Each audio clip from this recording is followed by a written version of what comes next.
турнир этот, в принципе, уже давно проводится. Я в нем играл, детская футбольная лига. Вот, а потом ее немножко перестроили. Вот как раз таки, ну, я первый год провожу, а, скажем, тот же Роман Шишкин уже его проводит 5 лет.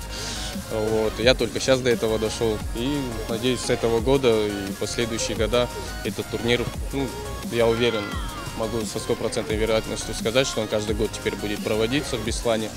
Вот, тем самым давая молодым ребятам там куда-то выезжать в другие города, то есть и спарринг-партнеры будут совсем другие. Так что все это направлено на развитие именно молодых ребят.